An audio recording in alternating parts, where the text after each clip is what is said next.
Christine, can we hear you and can you hear us? Okay. I can hear you. Can you hear me? Uh-oh. Okay, we can't hear you. We're gonna do some troubleshooting.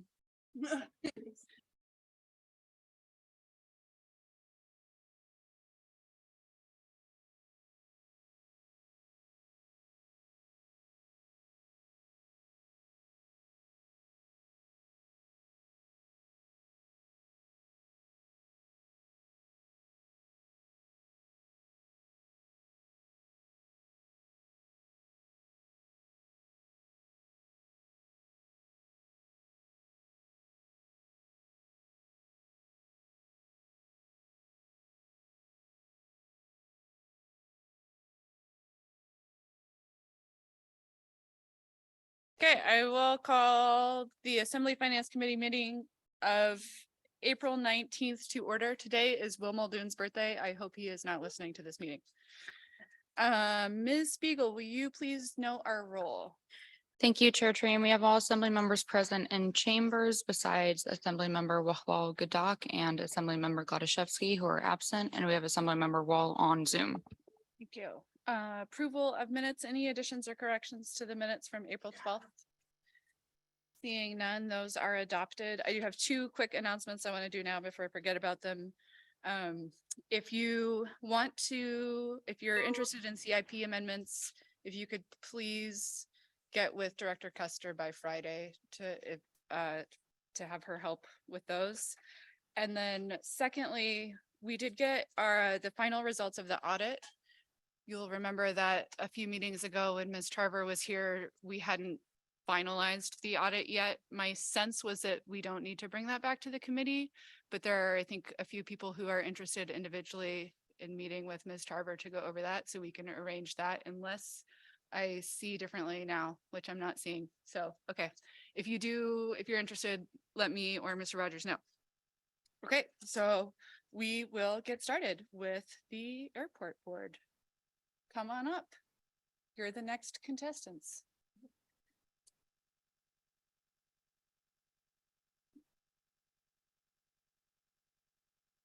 Mr. Rogers, you don't need to say anything before we start. Okay. Ms. Watto, whenever you're ready. Okay, thank you. Good evening. First of all, just introducing, we have Jody Garza here, who's our finance chair for the airport board, and John Coleman, our business officer. So we'll start right in. And again, this is the update to FY24 and since our adopted FY24. So starting in on expenses, this is just kind of a brief overall of our expenses and specifically looking at FY24 increases. Of course, personnel, both personnel and commodities and services have increased.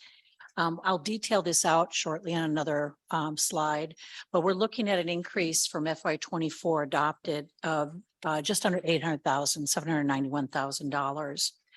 You will also note that projected FY23 will require supplemental spending authority as we're going to exceed what we had adopted by $157,900.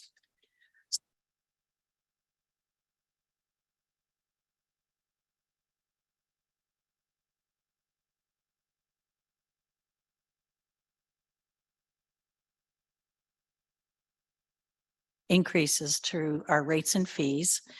So those are shown on the revised FY24. The detail will show roughly $1.7 million just in that increase to the rates and fees charges. We are still looking at the rents and fees that do not include our the tenant rent credits that you'll see that come through at the end of the year. So even though this number is shown in here, they're going to come in as actuals about 1.25 less when we close out the year. And those will still be covered with CARES Act. And again, we'll detail those increases because it's not just the rates and fees increases. We are also seeing an increase in travel and passenger counts that increases what these bottom lines are. Next. Summary on the expenses and rent and expenses and revenues. FY 23, we're looking at a $1.6 million deficit. That does not include the GO bond that's in the line item there. It also does not include that rental rate increase for our tenants. But we are looking at using CARES Act for this. So about 2.271 million is what we will require for FY 23 in CARES funding. FY 24, even though we've increased those rates and fees, there are a few things that we will need to cover with CARES at the end. A few things that came up. One was adjustment to some of the fuel flowage fees, as well as the increases that hit our personnel costs, the Dependent Care Act and some of the things that the Assembly had passed that are hitting our budget after the fact. And again, though, that 118,000 will be covered with CARES money. So between that and the GO bond, again, we will also have that 1.25 million that will show up at the end of the year that will be covered for the tenant rent credit. That is not figured into this, but is figured into a table as we get towards the end of our slide.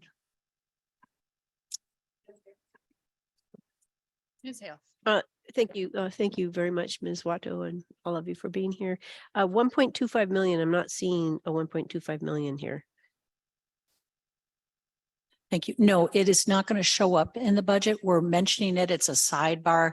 I actually had it in there and it was kind of confusing to see that line item. So I removed it. So we're letting you know that the board did approve that with our tenants. We're just keeping track of it on the table that will show up as actuals, because until the tenants actually apply for them, we don't apply that credit till we know that it's been applied for. Okay, thank you. Mhm.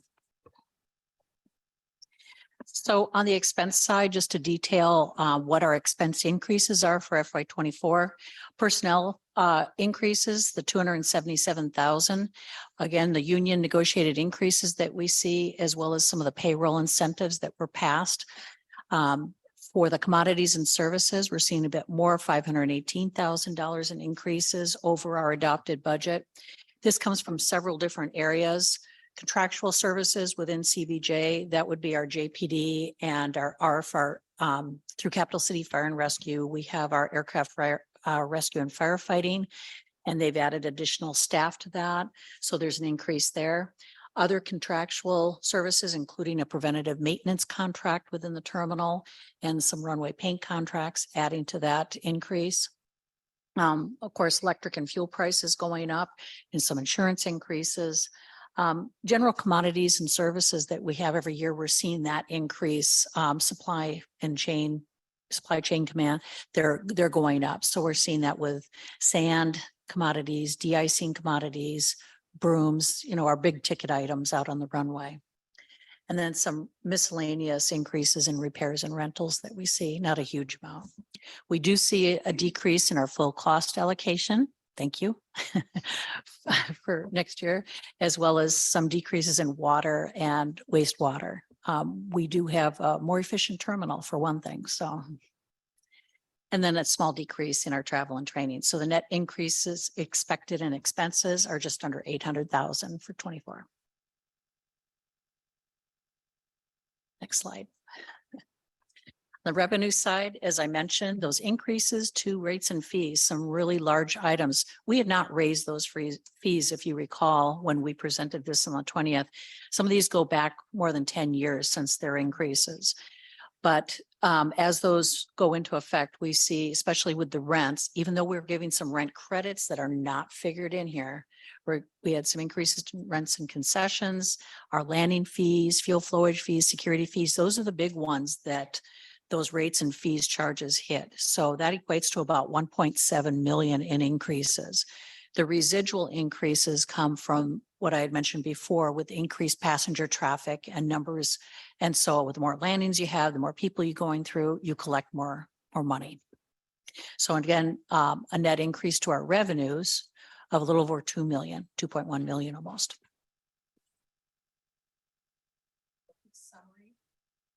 Summary with this, as I mentioned before, we will need $1.6 million in CARES to balance our FY 23. That does not include the 1.25 in tenant rent credits that we'll be giving once we have that final number. And for FY '24, we have that smaller amount that we have to cover with CARES for 118,000. And again, that rent credit that will enter in of roughly 1.25 million. And again, that the 157.9 in the supplemental spending authority. What we had there were some increases that we saw, as John puts it, the volatile supply chain. But we also see some other changes there that added to the increase in expenses. Okay, we have questions from Ms. Hughes-Candies and then Mayor Weldon. Thanks, Madam Chair. Just a question about the tenant relief. I appreciate that's confusing to see because you know it's coming in later. And you're going to use CARES funding, but the estimated amount, that's the total number of tenants? Or how are you estimating that amount? The 1.25? Sure. Thank you for the question through the chair. That amount is based on the historical that we've had for the last couple of years of who's applied. Mayor Weldon. Well, I'm all for tenant relief. I'm not sure why it's in the FY '24 budget, but I think it sort of has to do with it was back, but I don't remember, it's back rent. I don't remember how you guys do your rent. Could you talk about that a bit? Sure, thank you. And there were a few of the small carriers that pleaded their case. It was one of the reasons why our fuel flowage fees for the small carriers actually decreased from what was presented to the board in February. What you received was the final negotiations in March. So that went down just slightly, but they had pleaded their case as far as what they were having to put out for money and not getting the numbers, or their tickets were still based on old prices for, their fuel, insurance, rents, et cetera. So they had talked case to the board of what costs they had, and we're not recouping that yet, even through the next season, through this coming season. Mr. Bryson. Oh, sorry, Ms. Wall. Thank you.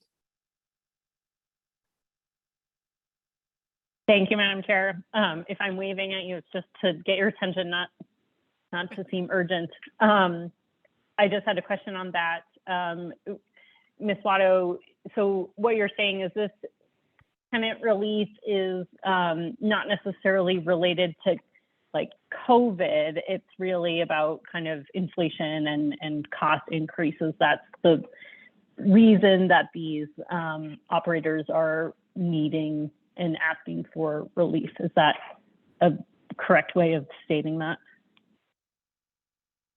As opposed to like their businesses, people aren't traveling or something.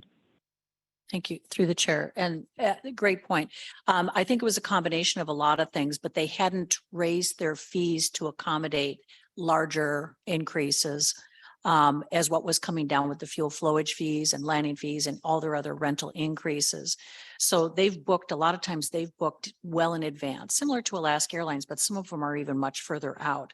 I can't say that it's necessarily COVID related. They just had some increases in cost, much like what we are seeing in our increases when the budget goes up an additional almost $1 million, from the next year of what we had planned. So I think the same is happening to them.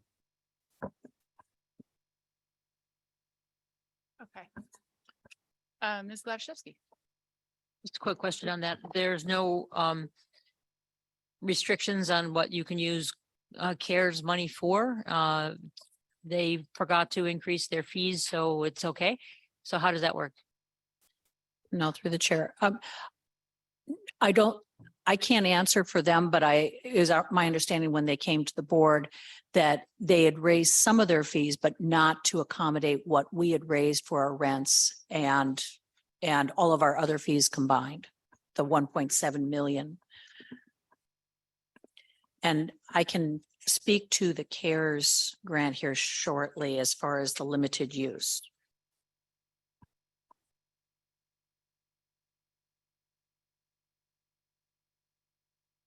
We're trying to resolve an issue with the presentation wanting to advance automatically Oh, okay. and us having to keep going backwards, but you can proceed. Ms. Watto, do you want us to wait for? Screen. I actually forgot what slide I was on. Oh, thank you, the summary. So, yeah, okay. Actually, this is a perfect, transition into it, so I can talk about the CARE summary grant. That was a good segue. So this is the summary table that we have, to date as of early April, leaving about 2.1 million. And that's between the three grants that we received. And we call them all CARES, but it's actually CARES, CRISA, and ARPA grants. So there are three different grants. The CARES, the original $21.7 million that we received back in April of 2020 is a lot less restrictive. We can use it for a lot of things. And I've listed on here what these grants are used for.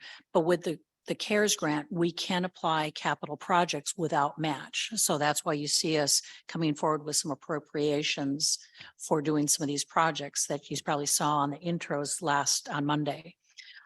They can be used for concession relief on some of them, tenant relief, and especially to get the operational costs, the expenses to cover the operational expense costs for the airport. The first one you can use for capital projects. The other two you cannot. So we're trying to balance how we use all that. So that 2.1 million that's remaining.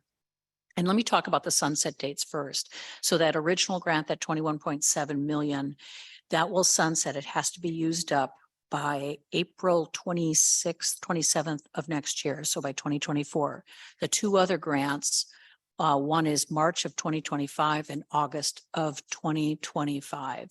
So we have roughly 2 years plus to use that remaining 2.1 million. It won't be able to be used on capital projects, but we could use them on repairs, tenant relief, and things relating to our operational expenses. Ms. Hale and then Mayor Wallen. Thank you, Madam Chair. Ms. Watto, do you see the airport having trouble using those up in time, or do you see that happening? No problem. Thank you for that question.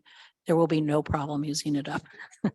We have more projects than we do money.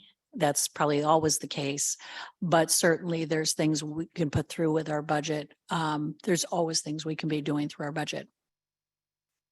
Mayor Wallen. Ms. Hale asked my question. And if I could add, the one thing the board has been really judicious in how they use this money to the maximum extent, making sure we can still get capital projects in using the first grant in a timely manner while still working the operations, tenant relief, and anything else that's out there. So I have to applaud Ms. Garza for running that through the finance committee and onto the board for trying to balance everything out.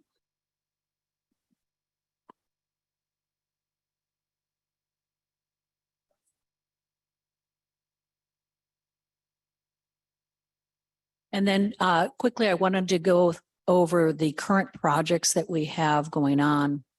So as I mentioned, the CARES funding grants that requires no match for us. We have the 1.5 million, the outbound baggage conveyor system, the 10.5 million for the parking lot rehab that everyone's really excited about. There's going to be a lot of chaos and confusion out there. We'll try and get it signed, but we'll finally get those lots rehabbed, get better lighting, drainage, et cetera, out there. So that'll start here. We do have those bids for both of those projects. Ms. Hale. Thank you.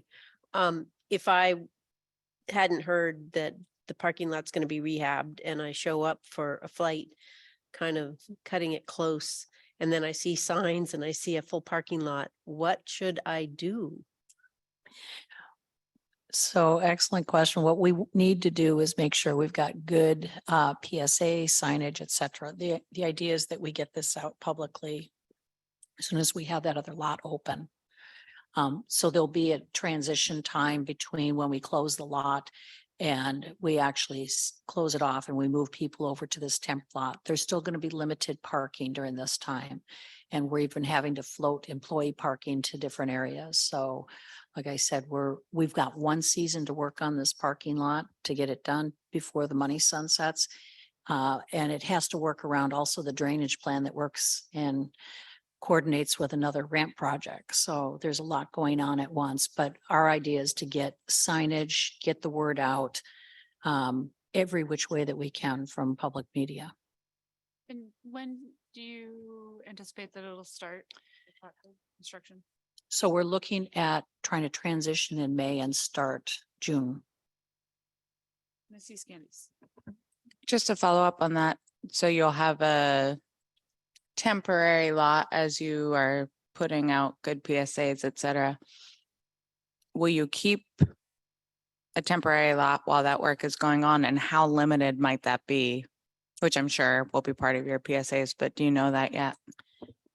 Yes, thank you for that question, and through the chair. We will have that temporary lot throughout the construction period until the new lot opens up again. It'll probably be, by the time you add up the long-term and short-term lots, it'll probably be reduced by about 50%. Mayor Weldon. This has nothing to do with parking, but I'm glad we're doing something about the parking. So the north terminal is done, but now we have a hangar next to it. Are we calling that the north, the far north? But my question is the airport providing any funding for that? Through the chair, there is no funding. That's personal. They lease that land and they are funding the project themselves. Ms. Gladysevsky. So I just want to be clear. Where's the new parking and who's they on your last answer? Thanks. Okay, thank you for that. They is Alaska Seaplanes that is building the hangar, and the temp lot will be just north of that. So it's as you're driving toward the airport, it'll be right exactly to your right, dipping into that airfield fence. You'd see it before you got to where you'd enter for the current parking. Do my scan. I think you're good to go. Okay, thank you. Just to finish up on the CARES grants, another 670,000 for an emergency repair to the Jordan Creek culvert. It's right at the access of the fire station that comes onto the airport. The culvert's failing and the road is dipping in, so we're trying to get that accomplished under this grant, as well as the terminal furniture, which you saw the appropriations for last month. Trying to get enough furniture now to fill that terminal. And then as far as the FAA grants, of course, we always have the regular airport improvement project grants. We're currently underway and should be finished up by June with the float pond access road. That was the second part of a float pond work project. And then we have two large projects coming up. The first one is, as I mentioned just a minute ago, was the ramp project. We'll be rehabbing the main ramp out by the jet parking, as well as the 135, the small regional carrier parking. So again, there's going to be phases of that, a new large aircraft parking ramp as well. So 13.4 million. Actually, I just redid the numbers with the FAA and it's going to be closer to 14.3 million that we'll have on that. And then new passenger boarding bridge at Gate 5. That is the one that was the oldest one a number of years ago. When Delta came back, we very quickly put in an old used one. It's a 21-year-old gate, now 22, 23 years old. So we're replacing that. And those are both going out for bid here shortly. So I'd entertain any questions you have on our budget. Questions? Mr. Smith. Madam Chair, thank you, Ms. Watto and members of the board for being here.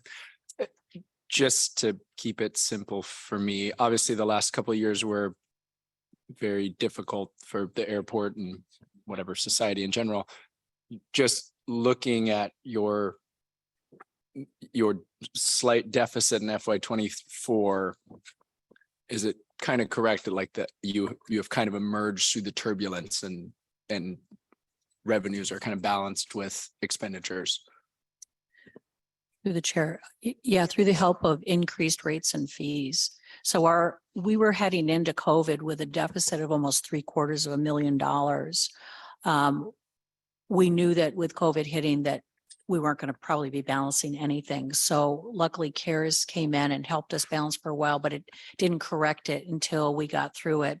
And then we were able to finally raise our rates and fees with enough notification. We were telling them a year ago that we were going to have to finally raise rates and bring them forward because it had been a number of years and our expenses were going up. On the revenue slide, you did mention some of the increase in revenue is due to increased passengers and traffic. How are we now compared to pre-COVID? So great question. We are up. We're actually up higher than we were in 2019 so far. So if the trend holds, we will have our highest numbers than we've ever had. And 2019 was our highest on record. Mr. Smith and then Ms. Hale. Thank you, Madam Chair. And I'm sorry if I missed it here. Could you just speak briefly to like the health of your fund balance? Thank you. That's been holding steady and I don't have the number right in front of me and I'm looking over at Ms. Spiegel. If she has that in front of her, I didn't bring that, but that has remained the same. The only adjustments we have is that we have to adjust for the 3-month operating reserve that we have in any one year, which it goes up as our budget expenses go up. But I don't know if she has that in front of her. We do like to maintain about a 2 or 2.4 million. Through the chair, the airport's budgeted FY24 ending fund balance is 3.2 million before the reserve. Ms. Hale. Thank you, Madam Chair, and thanks again for being here. I'm looking at page 12 of our packet, and that's the page that has all the red numbers. And at the at a recent finance committee meeting, I should say, I had mentioned the GO bond debt service and finding a way to fund that through CBJ fund balance rather than through the airport. And we've talked quite a bit about this over the last couple of years.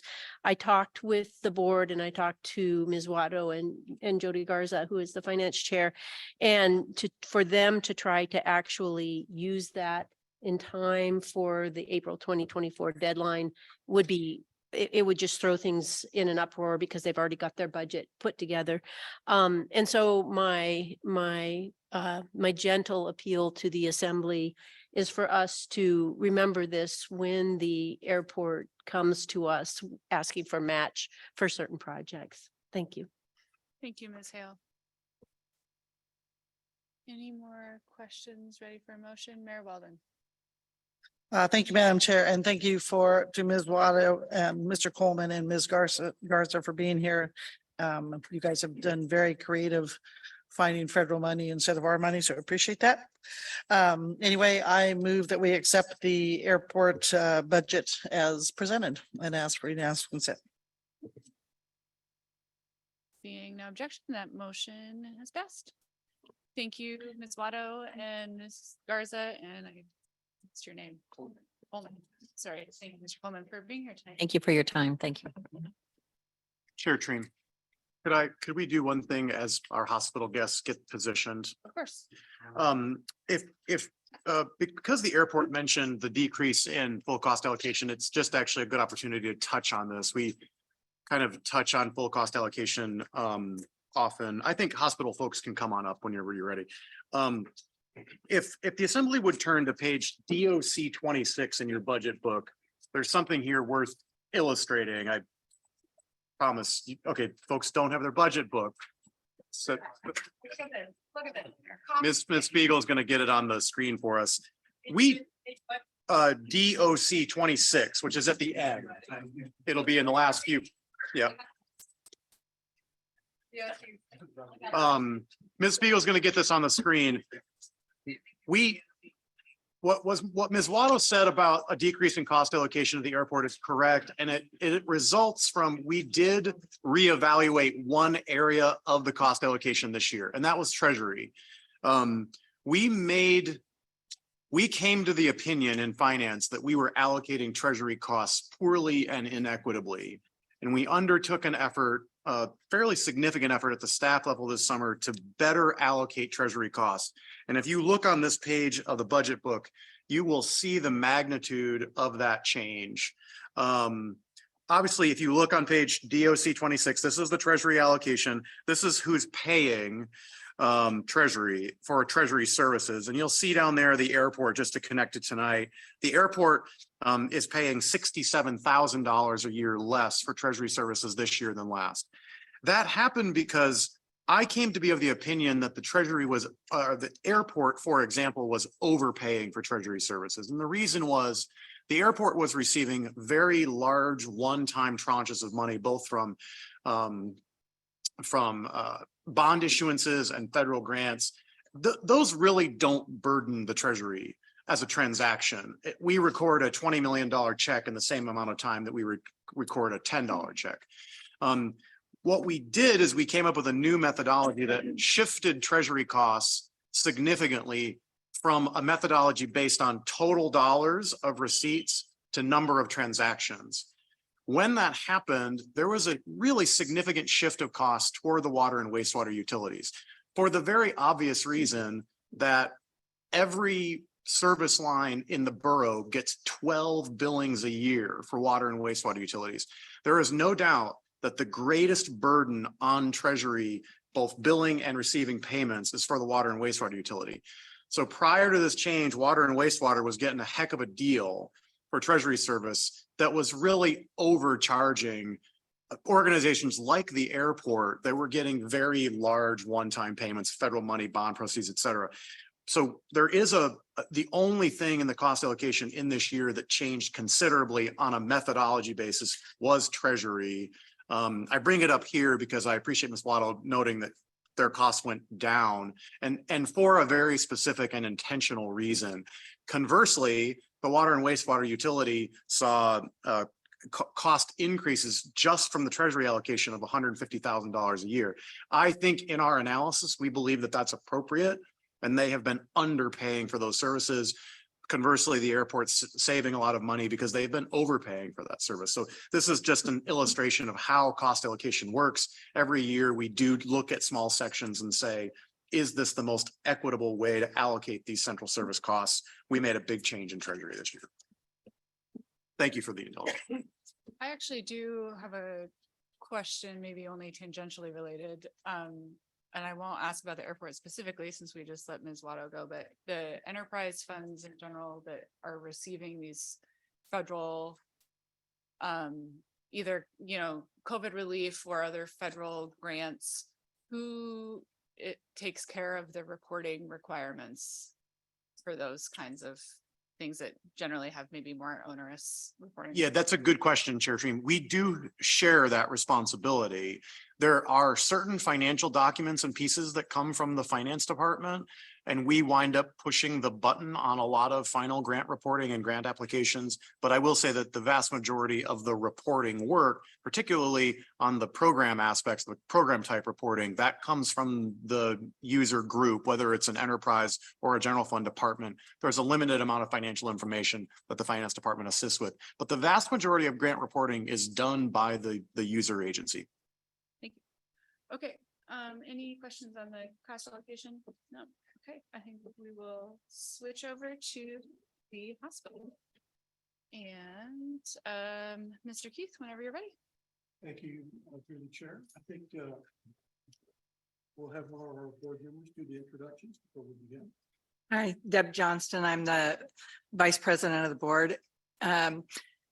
We, as you all know, have a lot going on, as does everyone. I just wanted to let you all know that me as a board member and the rest of our board have reviewed this budget. This is a budget that the first budget in my tenure here that we have received with the level of detail and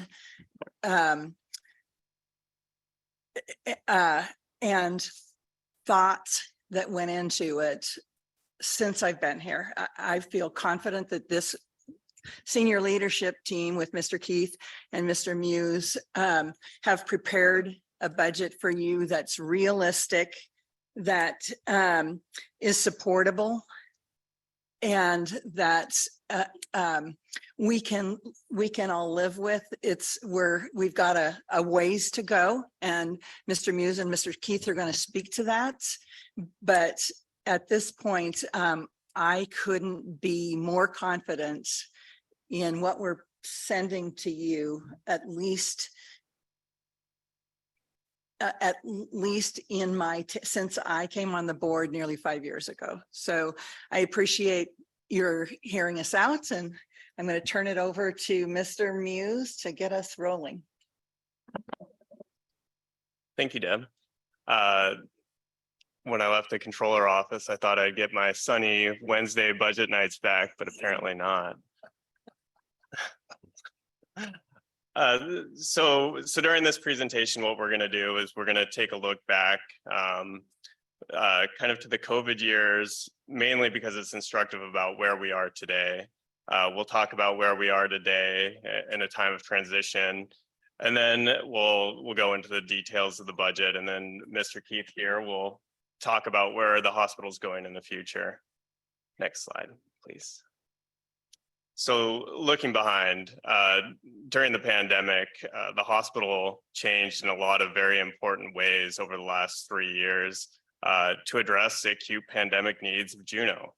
One of the things we did were we added a lot of programs, and with those programs, we added staff. So new programs that we've added in the last few years include psychiatric emergency services, behavioral outpatient services, applied behavioral analysis therapy, monoclonal antibodies, molecular lab, and we also helped manage the medical respite program for the community that helped isolation of unsheltered or undersheltered individuals. Next slide, please. So during COVID, we really saw a lot of financial pressure, and that's continued over the last several years. The first thing that we saw really were when in March of, gosh, what was it, 2020, our volumes tanked, right? The hospital decided not to do any elective surgeries. People weren't coming to the hospital. We were essentially locked down. So early in the pandemic, we lost a significant amount of revenues. You can see that in 2020. Today, the inpatient volumes still have not rebounded to where they were pre-pandemic. So what we're seeing is really that the pandemic fueled a fundamental shift in how patients are choosing to access to routine care. Providers are seeing more patients than ever, particularly in the primary care and outpatient settings, and they're moving away from hospital care. Revenue increases that we have seen. So in this chart, you can see net revenues have grown almost $20 million. That growth is really inflationary pressures on the charges that the hospital is charging for our services, as well as several of these increased service lines that we saw. But in terms of volumes, we haven't seen any increase in volumes on the inpatient side, and outpatient volumes are relatively flat to where they were pre-pandemic. So that's the revenue side. We emerged from the pandemic in a serious structural financial situation. You could see, and everyone's feeling this too, the labor market is incredibly tight. But during the pandemic, the US lost about 100,000 nurses. The burnout was incredibly high, even more so in the healthcare sector. So what we see is there was a wage war for nursing, in particular locums, and salary costs skyrocketed. Currently, we're paying about $500,000 a month for travelers and contract labor. That's incredibly high. Since 2019, our labor costs grew by $20.5 million. On top of that, the supply chain is broken, and that's for geopolitical reasons and also pandemic reasons. Our materials and supplies, including pharmaceuticals, grew by almost $10 million since 2018. So where has that left us? It's left us in a state of financial decline. Since 2020, the hospital has been losing about $1 million a month. That loss was kind of temporarily covered up by federal relief dollars. We've received about $12 million a year. If you do the math, that puts us at about even. So the $1 million a month during the last few years were covered up by provider relief funds through HRSA or CARES dollars. The last of that money was used in fiscal year 2022, and what we're seeing this year is roughly about a $12 million loss. I think so far in fiscal year 2023, on an accrual basis, we've lost about $1.3 million on average a month. Next slide, please. So where does that leave us? That leaves us in a time of transition. We've had transitions in leadership, transitions financially, and transitions programmatically. Next slide, please. So how are we responding? Well, the first thing that we did back in December or late November of 2022 is we implemented a phased plan to cost reductions. In phase 1 and 2 in the plan were meant to be measures considered less impactful to staff of the hospital programmatically. So discretionary spending cuts to things like travel, training, things of that nature. We've worked hard to reduce overtime. We've brought overtime down from 4.5% of salaries to about 2.5% currently.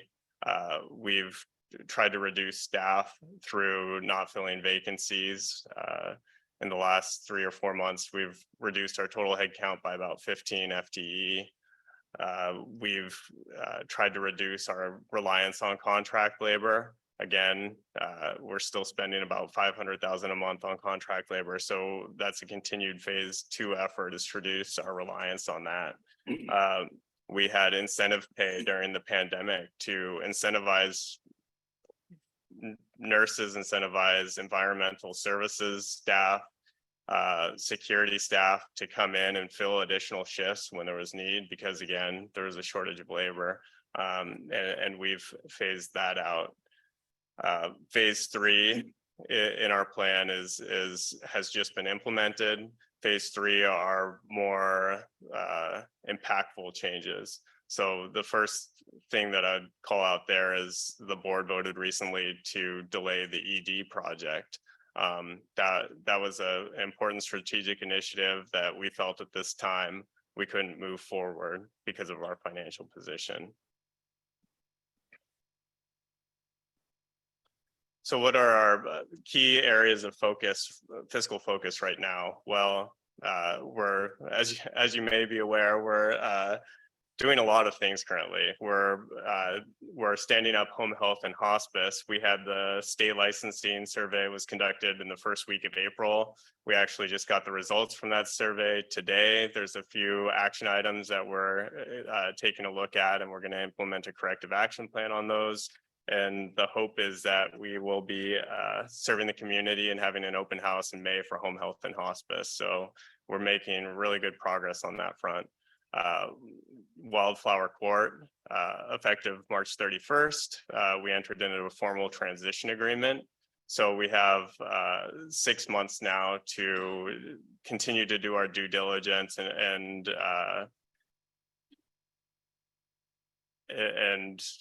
we have an administrator from the hospital that we employ who oversees Wildflower Court. And really the goal is to change ownership by July 1st.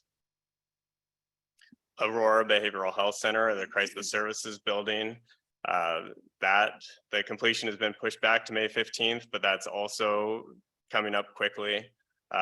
We have an open house, furniture installations, move-in dates and everything set up 4 times in May and mid-June. So within the next couple months, we'll have the Aurora Behavioral Health Services up and running as well. we have started to stand up minimally invasive robotic assisted surgery. We entered into a lease agreement and we expect the first surgeries with that equipment to be in the next couple weeks, early May. They'll be able to perform current surgeries as well as new surgeries that weren't available in Juneau previously. And it's a great recruiting tool for physicians, especially younger physicians looking for a place to call home. So on top of the service line expansion, we're also working on patient throughput and technology. And patient throughput is really about meeting the demands of care for the community. You know, we're looking at strengthening our surgical services line. Again, we should have our first surgeries on the Da Vinci system, the robotic system here soon. We are in negotiations with Juneau Bone and Joint on what it looks like to partner with them. We're looking at the employment of orthopedic physicians, and really we see surgical services as a huge driver of other services at the hospital. It's an engine that helps the hospital run smoothly. So owning that and being able to incorporate that into our continuum of care and have accountability over that would be a big benefit to the hospital. We're working on improving intake to the MHU and Rainforest Recovery Centers. During COVID, patient flow through those areas tanked. Rainforest Recovery Center closed down for a time. And we've had trouble getting volumes back in there. And a big part of that is labor shortages. So we're working on at how do we increase the daily census on those units in a safe manner, in a lot of cases, potentially increasing the patient to staff ratios. And really that's throughout the hospital as well. One of the things that we saw during the pandemic was that a loss of ancillary services in the community. So home health and hospice and wildflower court led to people staying in the hospital longer than they needed and receiving care more care above the level that they needed. People that maybe should have been sent home to receive care in their home are staying on the medical surgical unit, for example. And so being able to control the continuum of care better and make sure that people are receiving the right care will be a big benefit to the hospital as well. One of the last things that we're doing is an integrated electronic health system. So the emergency department was on a separate electronic health system than the rest of the hospital, and we're working on making sure that every group in the hospital is on the same system, and that's really a patient safety issue that we're working to address. One of the other big areas of focus, and this is going to be a plug for our group there in the nurse education department, is workforce development. So really, how do we train our own and keep our own at the hospital? And you know, that's really a long-term, medium to long-term solution for our labor issues, is how do we get people in Juneau in the healthcare system? We have several new programs. We have a new Nightingale College, which is an accelerated Bachelor of Science in Nursing program. We executed an agreement and we have 6 students enrolled in the program. And that allows people to, you know, pursue nursing or other medical fields without having to leave Juneau. We're starting an LPN program by partnering with Alaska Pacific University, and it can be completed in 2 semesters. And we're also doing high school internships, kind of offering a day in the life experiences over 4 weeks with a mentor in the hospital. So those are some new programs we're implementing, as well as continuing programs like our CNA program. We have we're hoping to get about 16 to 18 CNAs before the end of 2023. So we're really focused on growing and retaining our own. Next slide, please. So with that, that brings us to the fiscal year 2024 proposed budget. And I'll walk through this quickly left to right like a book. And then when we get to 2024, I'll talk about what's included in it and maybe go down from the top to the bottom. So starting with fiscal year 2022, I think the main takeaways here is if you look at the bottom and the available fund balance, we drew on $6 million on fund balance in fiscal year 2022.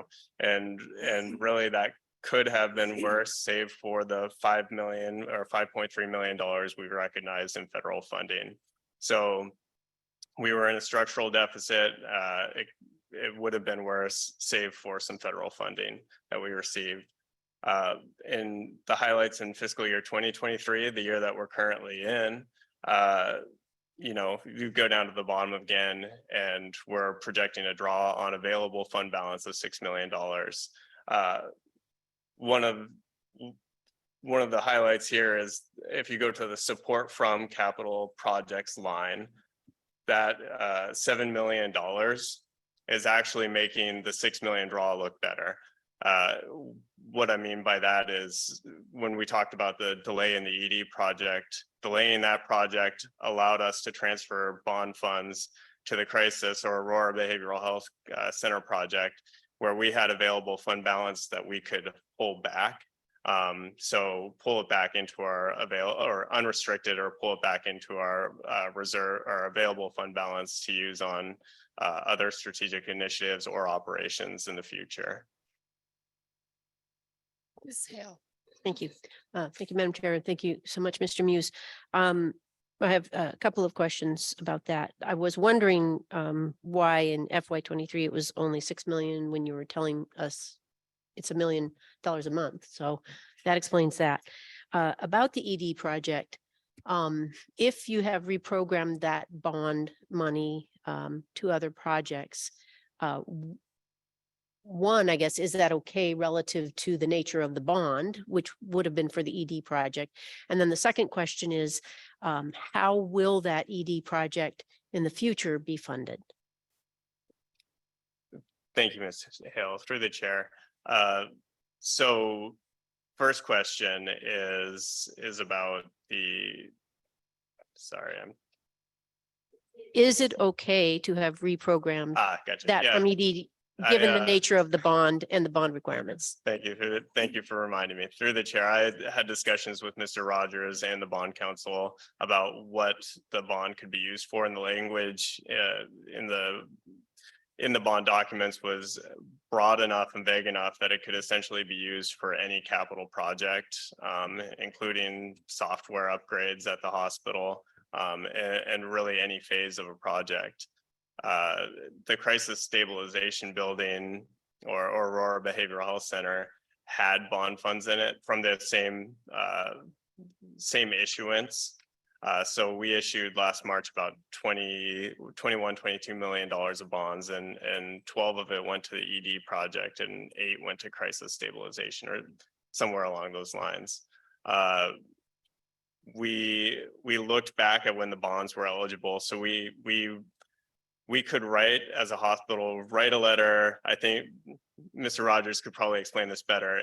We could write a letter that essentially said we intend at some future date potentially to use bond funds for this project. And starting on the date of that letter, that project became, all the project expenditures became eligible for bond funds. So yes, we believe that all of the crisis stabilization expenditures after that point in time were eligible for bond funds. And This is just the second part of my question. and the second part of your question, currently there are about $3 million in bond funds still sitting in the ED expansion project. We have submitted grant applications through Murkowski's office for federal HRSA dollars, capital federal HRSA dollars. The ask is you can ask up to $15 million in conversations with Murkowski's team. It sounds more likely to be in the $5 to $7 million range of what would be available there. We've also filed a grant for the Denali Commission capital infrastructure dollars. The ask there is up to $2 million. The awards are oftentimes less. So combination of the $3 million that we currently have in bond funds, potential money from Murkowski at the federal level, potential state/federal dollars through the Denali Commission. And we are currently working through the process of reprioritizing the concerns that led to the project, the safety, patient safety, staff safety concerns that led to the project initially. We've surveyed of quite a few stakeholders over the last 30 days. We have the results of that. We're going to be meeting with CBJ Engineering and architects to get a better understanding of how much each individual safety issue would potentially cost to resolve. Ms. Gladysevsky. Thank you, Madam Chair. Just to follow up to make sure I understand, because I had some of the same questions Ms. Hale had about the 7 million. So I understand you made a $20 million bond, 12 was supposed to go to roughly 12 and 8. So you must have spent 3 already because you said you had 3 left and you're putting 7 here. And I understand how this money could go for the behavioral health or something, but it sounds like you used it for operations. So is that correct? What did you use this $7 million for that was supposed to be for the ED? Did it all go into the Aurora project or other things like that? Through the chair. So the $7 million that went to so we had, let me try to back up a little bit. $12 million in the ED project, 8 or 9 in crisis. We of us selling the bonds, I think $1.3 million went to a debt reserve. We did have some expenditures on the ED project, probably close to $800,000 over the last 3 years in design and costs with architects and contractors. So the project was very near ready to go live, and we were about to award subcontracts. We transferred and this is still working its way through the assembly. So the transfer ordinance that you will see, transfer and deappropriating ordinance, will transfer $7 million of that unspent bond funds from the ED project over to crisis stabilization, or the Aurora Behavioral Health Center. That project had about $8 million of Bartlett's fund balance in it. Some of that was spent prior to when we were allowed to use bond funds. So there's $7 million that we're still able to pull back into Bartlett's available fund balance from restricted to crisis stabilization. We haven't spent that money yet. There are large strategic initiatives that we're currently looking at. But it also provides us a cushion operationally. Okay, just trying to understand. So this 7 million is just repaying your fund balance and you're calling it for crisis stabilization. The other bond money is just still sitting there waiting to be used for the ED. Correct. You're not taking money away from the ED project. You're just I misunderstood what you said. This is the money for the ED project is still sitting there. Is that correct? Through the chair, some money is still, so there was $12 million previously. 800,000 of it was spent. $7 million of it's going to be transferred to the crisis, the Aurora Behavioral Health Center project. So that leaves about $3 million still in the emergency department project. So you're transferring 7 million because the behavioral health cost more than you thought it cost? I'm just sorry, I'm not completely lost on you. Because the Aurora Behavioral Health Center project had available fund balance in it that we could reprogram, we could swap out essentially with bond funds. So using the bond funds, which have to be used on a capital project, that's the only thing that the bond funds can be used for. Swapping those out to the crisis stabilization project allows us to pull back $8 million of our available fund balance, which could be used on anything, into our reserves, our available fund balance. We can talk afterwards because thank you. It is confusing. And Monday, we did a transfer of 1.2 million to medical records upgrades. So there's that too.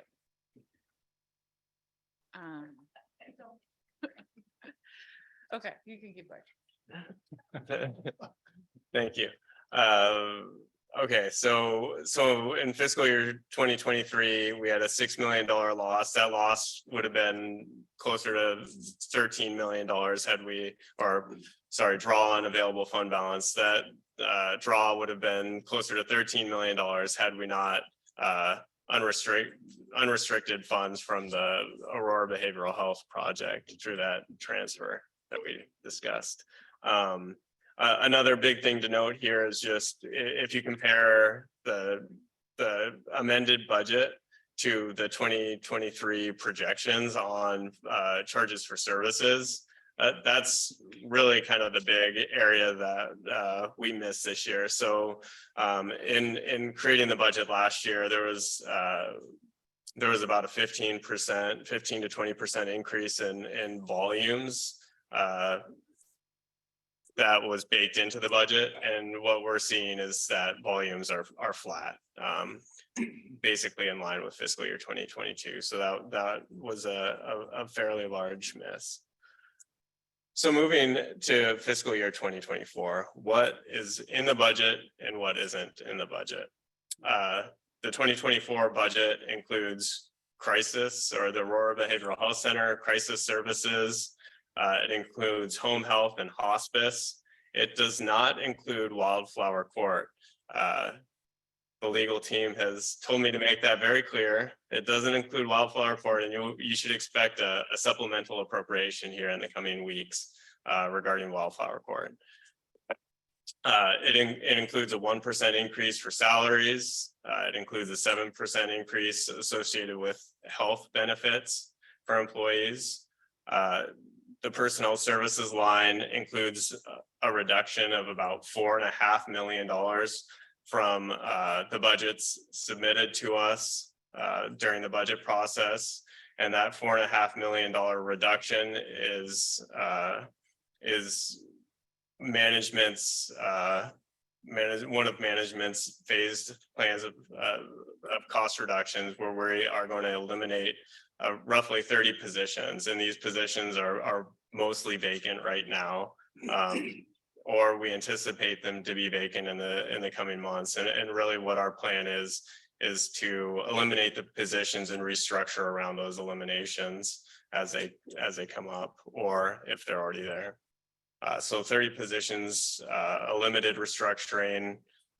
On the materials and commodities side, from the budgets submitted to us from departments, we are going to be eliminating about $1 million from those budgets, and anything from travel, training, discretionary spending, things of that nature, as well as trying to keep our capital costs down to patient safety, employee safety concerns, capital concerns.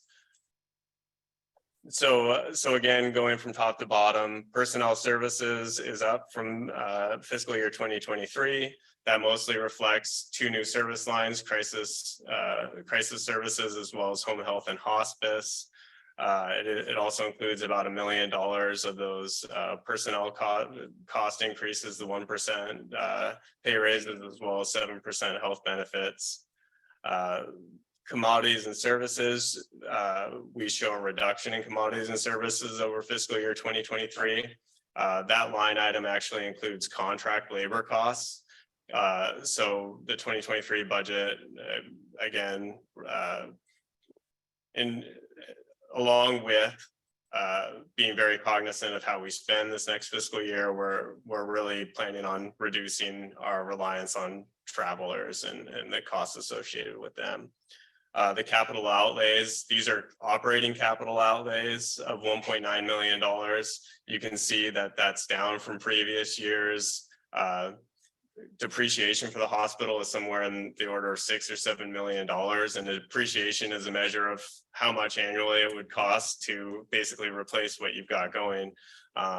You know, if you add that $1.9 million with the $2 million that we're contributing to capital projects in a couple lines below it for deferred maintenance, you can see it's well below the $6 to $7 million. So while that's not a long-term solution to fiscal sustainability, it's a measure that we're taking this year to preserve cash balances, and we believe it's a viable plan. Sorry, before you move on to the funding sources, Ms. Huskianis has a question. Thanks, Madam Chair. Sometimes have a question right in the moment and then you start to write it down, but you don't exactly understand your notes. I think you used a phrase like, you have in your personnel line, you have your 1% and your 7%, but you also have eliminations. And you talked about the number that you cut total from the budgets you received from the departments, and you said vacant positions and anticipated to become vacant positions. So are we using sleight of hand to talk about layoffs, or those are retirements, you know, for sure are coming? Through the chair, personnel at the hospital tends to be a very fluid situation, especially on the clinical front. We do know of 5 to 10 employees who, you know, for whatever reason are going to be leaving either this summer or this fall or this spring. So I would say that is the vast majority of them. We do have a plan for very limited restructuring and streamlining, but no, we're leaning into, as vacancies come up, reassessing how we're structured organizationally, and then trying to realign and redistribute work accordingly. Ms. Hale. Thank you, Madam Chair. I know there's been some management shifting over the past few years as the leadership difficulties went on at the hospital. When you're looking at restructuring, are you looking at eliminating any of the high-level senior leadership team, upper-level management positions? Through the chair, I will be restructuring the executive team. Some individuals will take a lesser position, more appropriate for their skill set and their business acumen. But the whole idea is never to streamline an organization until you start at the top. So we will be streamlining the top as well.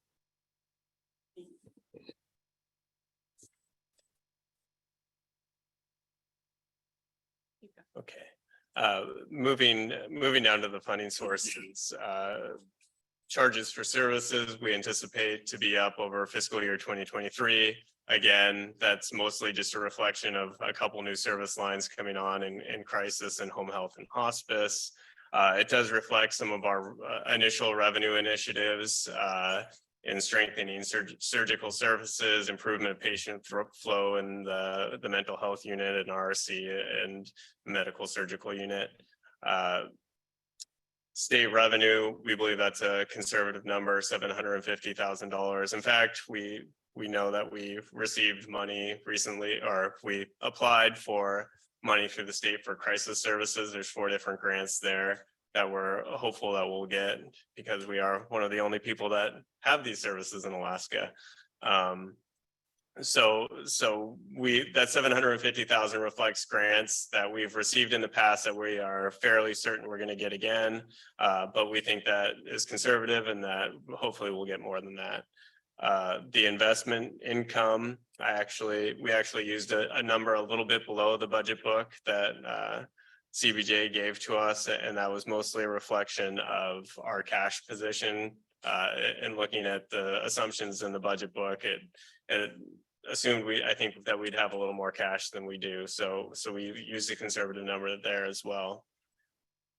So the next lines here are really the big ones.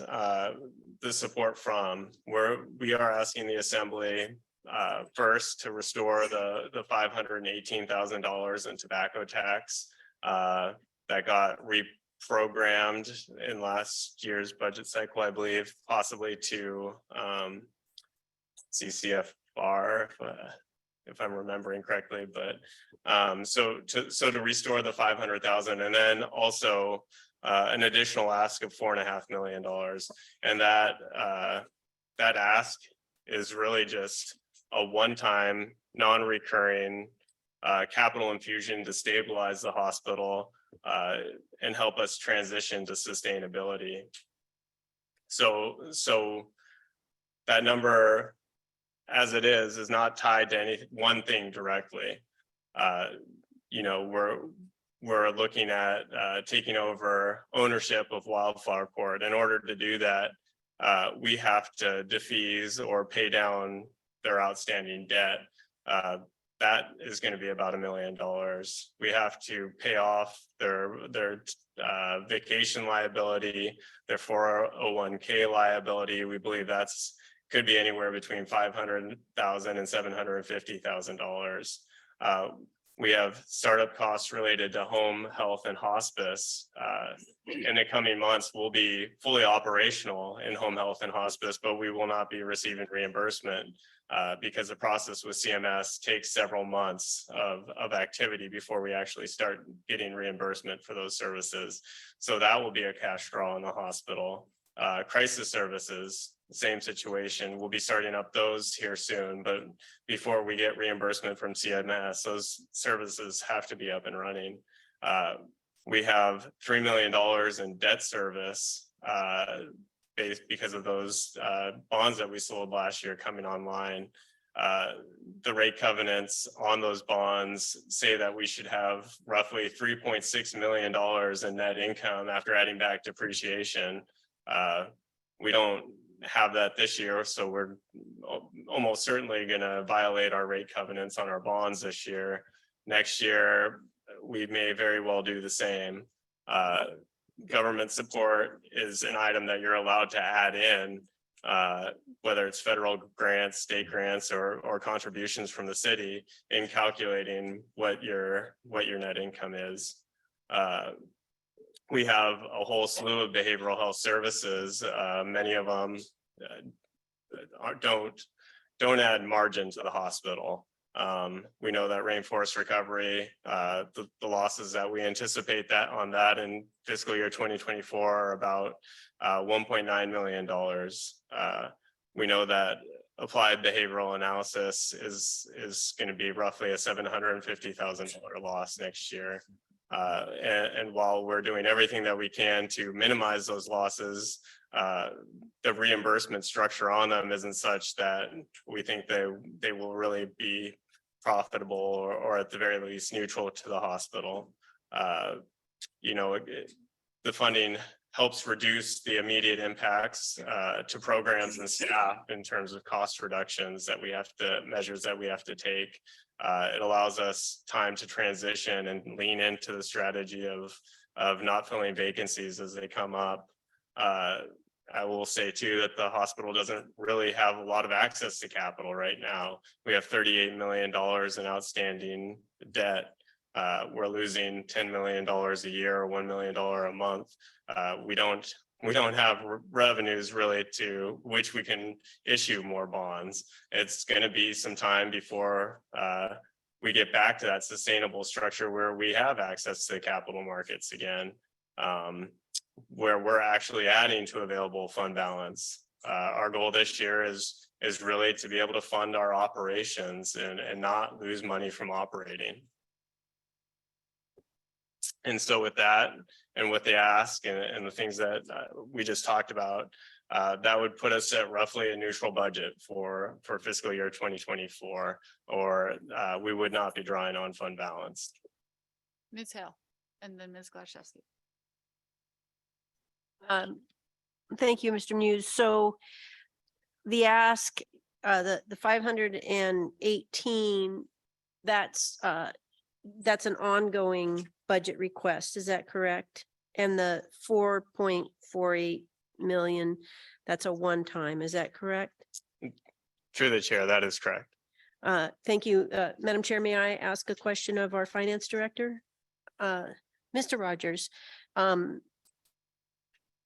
just recently we approved 2.3 million for the school that was not in our budget, is that correct?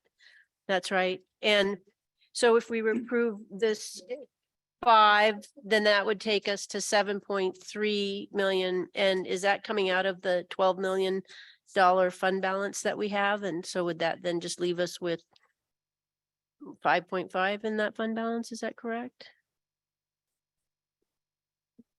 Assembly member here, we should probably turn to the budget book. There's a page DOC 2 that is probably the right place to start looking at this. So on page DOC 1, this is what we just call the budget summary.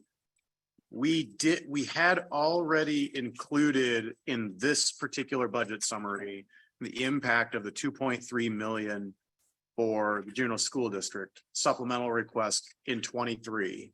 So the fund balances that you see us get to here, meaning 28 million at the end of FY 23, meaning current year, already considers that you would approve that 2.3 million.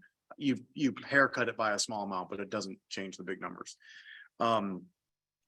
Rolling forward from that $28 million presumed end funding balance for 23, we are currently projecting a balanced budget after a $1 million lapse in 24, but the manager has proposed about $16 million of one-time expenditures. So in large, big numbers, the 28 million is drawn down to a 12.5 million by virtue of the $16 million of one-time expenditures. So with that background, maybe clarify your question and I'll try to answer it again. Okay, so that's good. So if we fund everything in the manager's budget, those non-recurring revenues, which is actually in our red folder item, thank you. That would leave us with 12.7, and that's with the 2.3 for the hospital already included. So this school district, thank you. So if we approve this 5 million, then that would take that 12.7 down to 7.7 then. Yeah, Assemblymember Hale, that's correct. And I think you're making an important leap that we should all make, irrespective of whether the hospital asks for tobacco tax or liquor tax or whatever. At the end of the day, it's general funds because we're spending all those taxes somewhere else in the general government fund budget anyway.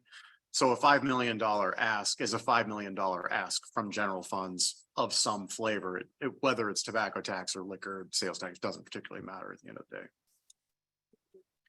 Just to follow up then, and I'm really glad you pointed out that the expenditures listed on that page in the red folder item, that includes the 10 million for the new city hall and 4 million for the restricted budget reserve and 2 million for the radio upgrade. And anyway, so those are included. And so in a sense, we can almost think of this 5 million in that same bucket, because it's another thing that we need to think about, because we have to balance all of those as we decide how much fund balance to leave.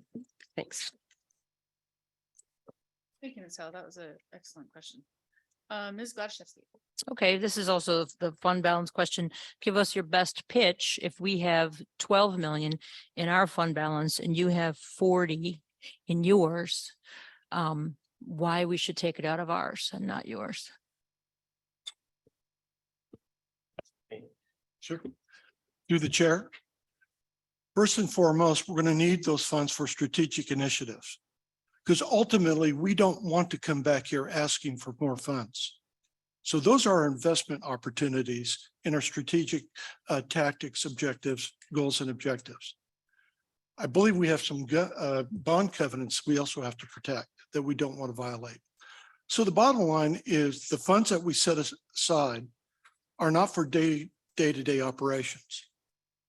They are for strategy. And when I get to my slide, I'll probably elaborate on what those potential strategies look like.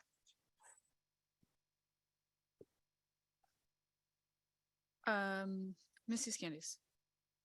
Madam Chair, and thank you for those wonderful tips. Those are great and great to hear answered. So looking at the fund balance and thinking about the ask and which pieces are one time and which pieces are recurrent. You talked about this bringing the hospital to stabilization, and a lot of enterprises and just the whole city is getting to stabilization financially, back to that health after the pandemic. But we also talked earlier in your slides about acquisitions, which some of them not there yet. So I'm thinking of I guess if you could talk a little bit about how in your mind you see those working, and maybe I'll push on you more, Mr. Keith, when we get to your slide. You not listed in here, and I just wanted to have it clarified, I guess, then for the record, in the last year, we saw acquisition of other property out by the DMV building.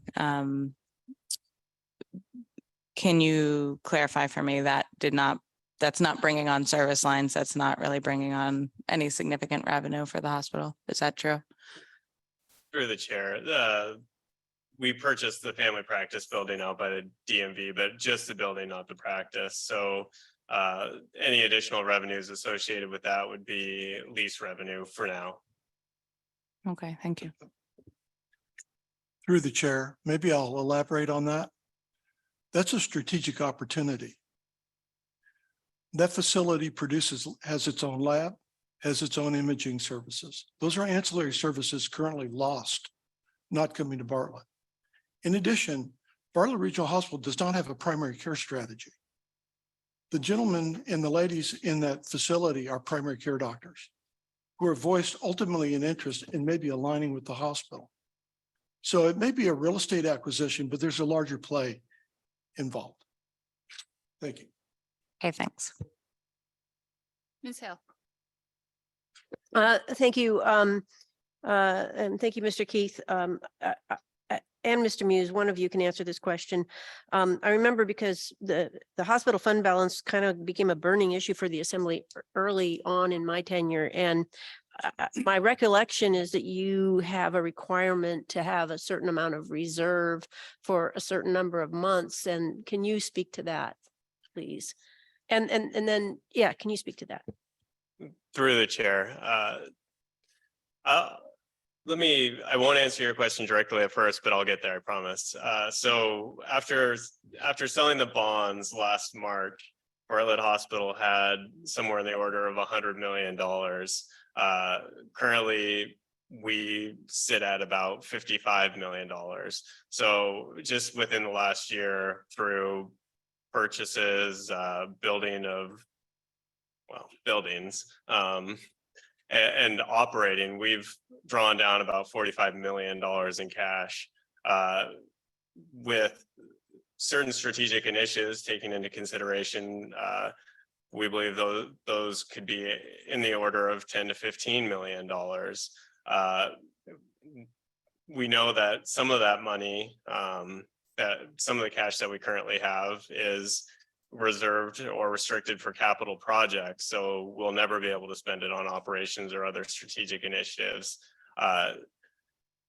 If we go forward with certain strategic initiatives, Bartlett Hospital's available cash balance will be somewhere closer to $30 to $35 million. average daily expenditures are about $350,000. Right now at $40 million, we have maybe 3.5 months of cash reserves. Once we're down into 30 to 35, you know, we're less than that. The hospital, I think CBJ generally speaking likes to see 3 months of reserves in their enterprise funds.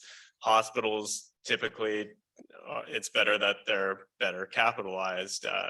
The typical hospital has somewhere between 6 and 9 months of cash reserves. We're already well below that. We've already spent down a considerable amount of cash, an alarming amount of cash this year. We're working very hard to stem that tide. But we're getting close to where we'd consider is not great, not very healthy in terms of cash reserves. I'll follow up on that, just to make sure I've got it totally clear. The fund balance that's on here, $45 million, does include kind of that emergency reserve. So we talk about on the assembly a restricted reserve and kind of a general fund balance. But those two concepts are included in the same number here, just to make sure I've got it totally clear. Through the chair, that's correct.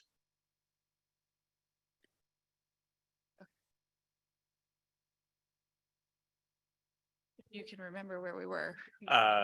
Go. Where we were was I was about to hand it off to Mr. Keith here to talk about our future, which is much brighter than the present. Next page, please. So I know, next slide, please. So through the chair, thank you for the opportunity. And I've been sitting here quietly wanting to jump in, knowing better. But I do know that my team that's here at this table and sitting behind me are very uncomfortable. We don't want to be here, and we don't want to come ask for funding like this.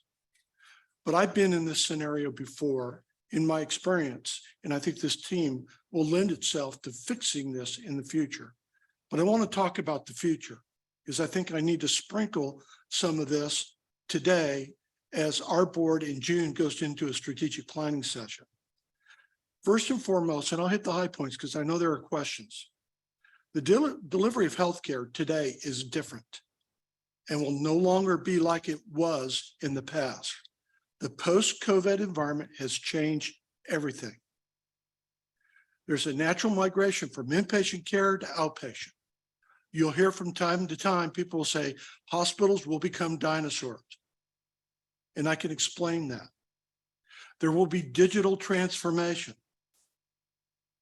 I know you have a $1.2 million ask for the electronic health record, but I want you to know without it, most people won't line up with the hospital. My healthcare record, my tests, my doctors, everything about me in healthcare is in my iPhone connected to my doctors back in Oklahoma City through Meditech Expanse. The reason I can't transfer it up here is we're not fully implemented in our electronic health record. In the future, more revenue will be derived not out of inpatient care, but out of outpatient care. We have a huge surge in competition in Juneau. There's a local market surge. There's an entity that has urgent care centers, imaging centers. They're talking about an ambulatory care center, rehab center. By the way, those are all the centers that produce revenue for hospitals. Those revenues are part of an infrastructure of a larger game plan for a new hospital in Sitka. But besides that, we have outside pressures. I told you about my iPhone and all my healthcare. You have so much migration and funding leakage to Anchorage or to Washington State. Tens of millions of dollars that we don't capture. And there are reasons for that. Part of it was we've been so hospital centric that we forgot the healthcare environment is changing. We have to better understand consumers. This is part of the reason we're seeing leakage. They want more value for the dollar spent. Value is called quality plus price point. The solution isn't to keep raising our prices. The solution is to bring the price point down. And the only way you can do that is to create a closed system of healthcare delivery where your doctors and your hospital are aligned with the patient at the center. And today we don't have that. We have the patient at the center, but we have no alignment on that. Bartlett Regional Hospital is not in the primary care business and should be. We are now getting in the post-acute care business, and we should be. We should be in all the businesses beyond the acute care hospital if we're really going to have a health system that delivers value to Junaites. We're going to have to talk about growing outside the market of Juneau. I've always been told it takes 50 to 55,000 people to support a sole community hospital. We don't have 55,000 people. Unless you want to see the hospital shrink, see more service degrade and more out-migration, at some point we have to have the conversation. Do you want to be a center of excellence for healthcare for Southeast Alaska? And if we do, we have to have that conversation and work through the impediments. Consumers want ease of access. They don't want to come into the hospital. They want to go into other facilities where they can get their care. Our community is aging. Our demographics show we have an aging population. With aging population comes more chronic disease, more need for hospice, more need for home health, more need for nursing home care. All part of the care continuum of a closed system of care we have to create over time, which we do not have. So I'm going to read my last paragraph. The ultimate goal for the future is for BRH to achieve the mission and the vision, become financially strong again. We can't make it up on price. We have to make it up on volume and scale. The challenges: how do we create an environment in which BRH can quickly respond to market forces? I mean quickly. How do we create nimbleness and agility in our decision-making so we can meet those market forces? We are a business. We are competing for a business, and we want to stay in business. How do we renew confidence in our community about our services? How do we again build on that Bartlett brand that 20 years ago was so strong?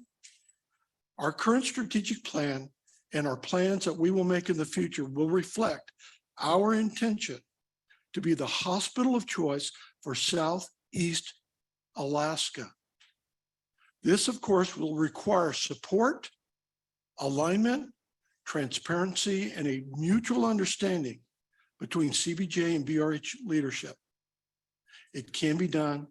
You have a new senior leadership team that will get it done, and you have a board that will support us. And now we need your support. Thank you, Madam Chair.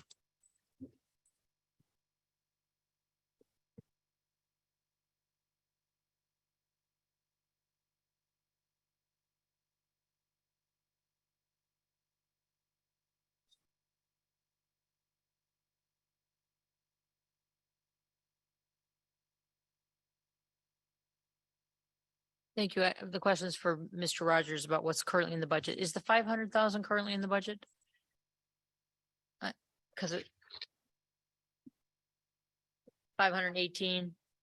Assemblymember Gladachevsky, no, the 518,000 is not in the hospital's budget in the manager's proposed document.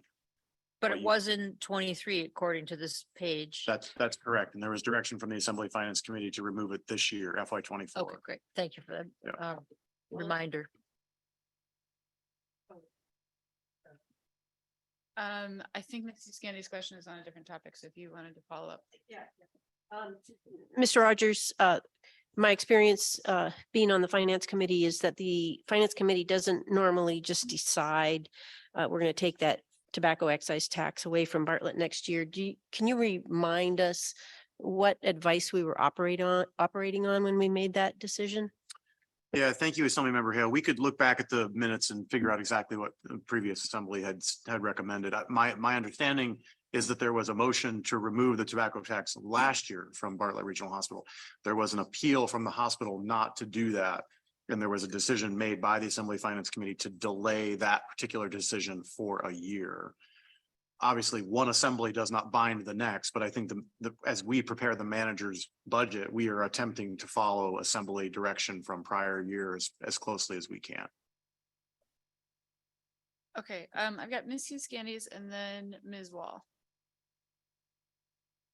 Thanks, Madam Chair. Is your follow-up on that topic? I think we should, I'm happy to change We'll topics. circle back around.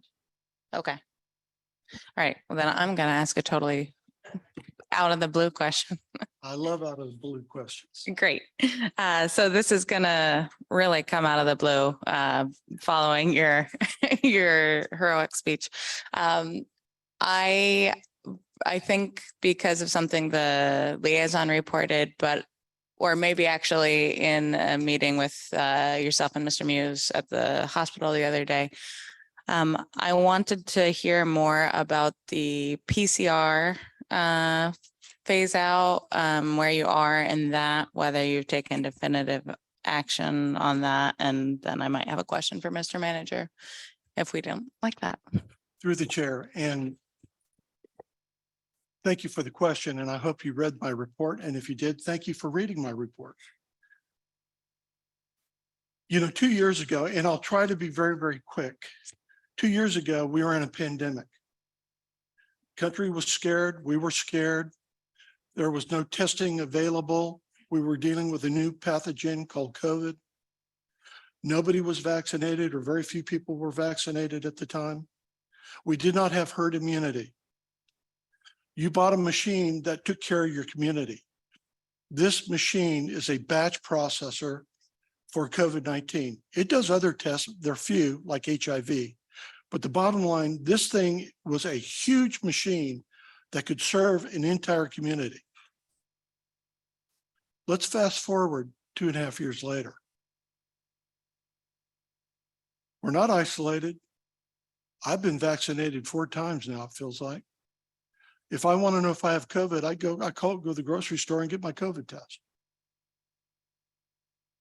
This is a machine that batches up to 1,000 tests a day and uses the reagents to it. I asked my lab director, give me an analogy that people will understand. He said, David, what do you drive to work? I said, I drive a little Edge. He said, drive to work with an 18-wheel semi truck. That's the analogy. So we don't use the machine now. We now have the 4-plex, so we don't have to batch tests. We now do, you go into, if you come into our hospital, we'll do a 4-plex and you got the sniffles. Well, we can tell you, do you have RSV? Do you have influenza? Do you got COVID? Do you have some other respiratory? One test, one cost, you get all of it done. I want you to know this, your investment in this machine and the construction was a good investment. And the ROI was positive, twofold. One, for the community. You serviced the community and it was incredible what you did. And number 2, the bottom line to the hospital, probably the ROI is probably about $2 million or a little bit north of $2 million. You made money on this. You did a good thing. Now, I asked the question of my pathologists, our physicians, and my directors. What if we just keep it? Well, it's going to cost us $50,000 a year for maintenance contract. It's going to cost us $17,000 in reagent annually just to maintain the testing on it and requirements. Plus, I'm going to have to continue employing 2 people who sit there and just run the machine for a machine we don't use. Your ROI is going to get eaten up. It's gone. Well, what if we just unplug it and store it? Well, one, now I've got to pay someone to disassemble it. We could leave it in place, but now we don't have access to space we built that I can use for revenue generating opportunities. And by the way, it's not like a toaster. I can't plug it back in. Not without bringing the manufacturers up there and flying all 6 of them up here, have them retested and get the federal stamp of approval and put it back in. And by the way, if we did that, it's probably 3 or 4 years down the road, and we're probably not dealing with anything this machine will be able to deal with. This machine's 2.5 years old. In this kind of in lab technology, the useful life is around 6 years. It's at its half-life. You will never use it again. There's no business case for it. You need to access it. No, you won't get a lot of money out of it, but if I can get somebody to pay for it, to unpack it, ship it out of here and give us some coin, we will add to our ROI. And when the next pandemic comes, we're going to buy another machine and it'll be a different machine. I promise you that. Thank you. Thank you, Madam Chair. Follow up. I have a lot of thoughts about that because I remember well when we purchased the machine and it was not without some travails and a lot of effort to get it there. And there was a lot of effort to get it into the hospital, actually. There was a lot of pushback over the space and my memory is that it required a little bit of city action just to go out there and say, this is where we're going to put it. So I do appreciate what it's done for the community over the years.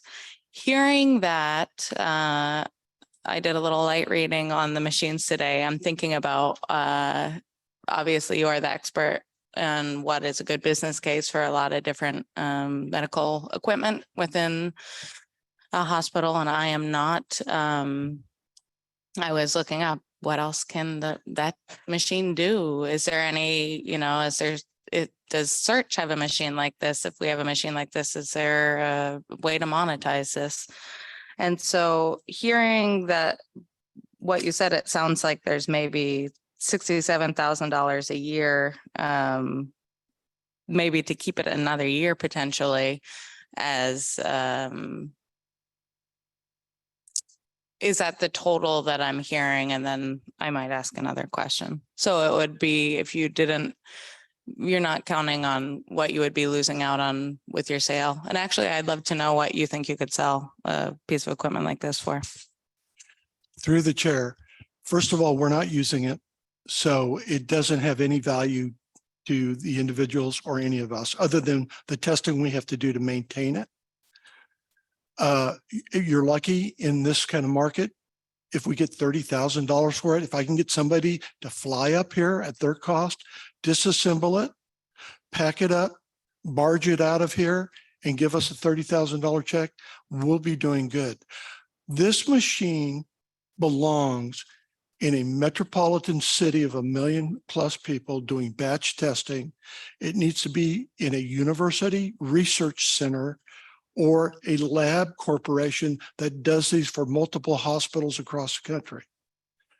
Again, I'll reiterate, we bought it. We had a phenomenal ROI for the community for it. It did exactly what it needed to do for the circumstance. And yes, it put a financial ROI, but keeping it makes no business case sense at this time. We need to access the equipment. Thanks. Let me ask you another question. If it's at its half-life and it's essentially outdated and not going to be very useful, kind of more trouble than it's worth, why would someone pay $30,000 and fly up to Juneau, a place that's not easy to ship it? Or I'd love to hear more about that because it's getting a little dramatic. Through the chair, I don't know why they would pay $30,000. The first offer was 15. I'm sure they can find a company or someone that wants to buy it. Please remember, the minute it is unplugged, it will have to go back to the manufacturer, go through all the litmus tests and all the rigorous testing required. And by the time they're done, they'll resell it to some larger company or whatever. I get it. If somebody wants to pay more money for it, I will be there cheering them on. Again, I'm following the process for CBJ. We need to access the equipment. We will never, ever use it again. Let's get as much value out of it as we can, but that is not my expertise. I leave that to the procurement experts to access its equipment. Yeah, thank you. Final question, since you said you're following the CBJ procurement, you're going through the proper steps. I asked originally for an update on where you were in the status. I don't know, and I'll get back to you on that question. Okay, let's, I need a quick break, so let's do a 5-minute break and we'll come back and Ms. Wall is next on the list for questions.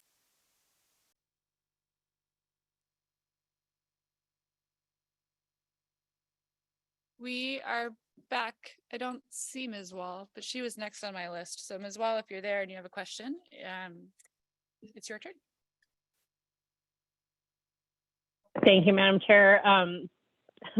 Sorry to bring us back to the $518,000 that the Assembly removed from the FY24 budget that had been our budget previously, but I actually remember the discussion, and so I thought I'd see if I could refresh people's memory. But my understanding for why this was removed was because at the time we were contemplating permanently investing in the MIH, the Mobile Integrated Health Program, and there was an assumption at the time that that would bring considerable savings to the hospital. I think that's probably still a fair assumption, and that's why we took it out of this line item, the expenses for that program. I am And someone astounded should by- check the minutes to make sure I'm right. Thank you, Ms. Wall. Very impressive. Mr. Rogers and Ms. Spiegel did pull that up during our short 5-minute break. Is Ms. Wall correct? Thank you, Chair Treem. We did pull it up on the screen here. This was decision list, decision number 5. You can see the mayor's motion there to advance. It's a little confusing because the decision list item was really about MIH and the funding of the expansion of MIH. But there was a decision to fund MIH for 1 year with general funds, and in FY24 to move the $518,000 from the hospital to CCFR for the expanded MIH program. That is what the manager proposed in the FY24 budget. Thank you. And Mr. Smith, you are next on the list. You. I can see the philosophy behind what we did. I guess since the hospital's in front of us, I'm curious. Does MIH actually save the hospital money? Like, can you have less nurses in the ED? And I mean, I guess you might bill for those patients, but does the MIH program actually, anyway, and this may not be, anyway, does that actually happen? Through the chair, I can tell you that the staffing levels in the ED haven't changed at all since Mobile Integrated Health has come up and running. Obviously, it would be very difficult to tell given our current circumstances over the last 3 years, just with inflation and labor shortages and the general cost, $30 million of cost increases that we've seen over the last few years, what the actual impact of MIH would be. It could potentially be detrimental to our revenues if we don't see patients in the ED. I mean, it's great for community health. It could impact us financially though, in that regard.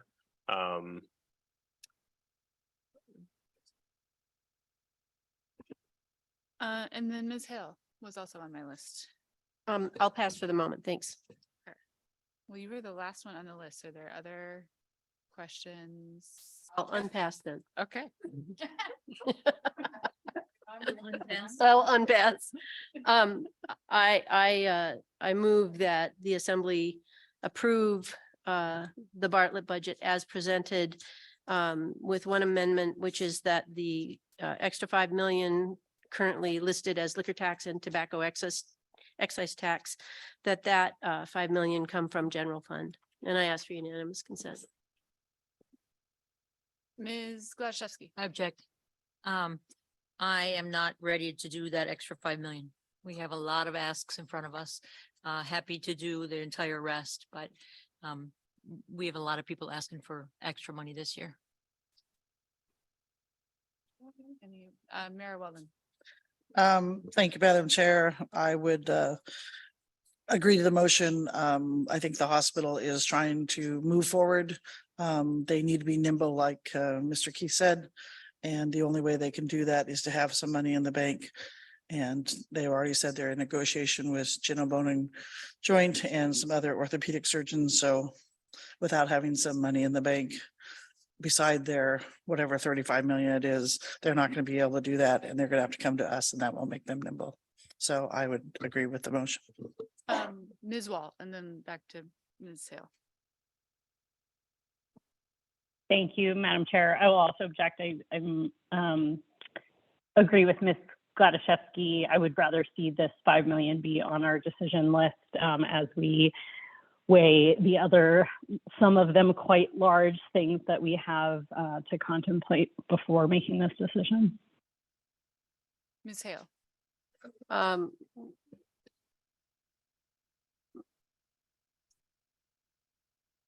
Thank you.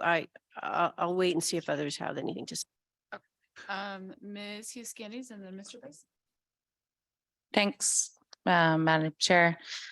I had a really good conversation at the hospital with Mr. Muse, and we went deep into he did a very in-depth look at the hospital's finance, and Mr. Keith was there, and I appreciated that.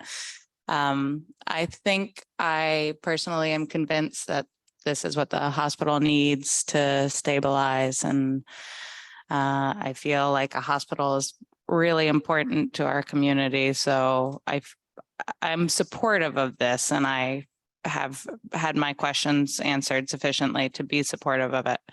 That being said, if folks want to move the 5 million to hold on to and look at that as part of our larger financial position, I would also be okay if someone wants to make an amendment to that, except I would say as a reminder that the hospital is really key in so many ways to the fabric of our community. And then as for nimbleness, we are a municipal hospital, so we are always a little bit hampered by that. Those are my comments. Mr. Bryson. Thank you, Madam Chair. I think both positions are correct. So I wanted to propose an amendment to the motion. I would move that we would accept the motion would be instead of moving the entire $5 million budget, $5 million ask, we would move $2.5 million. We would go ahead and forward that and approve that tonight and move 2.5 million to the pending list. That way we can allow for a little bit of the nimbleness, but at the same time, we can weigh how much support we're able to give to them after the rest of the city has had their ask.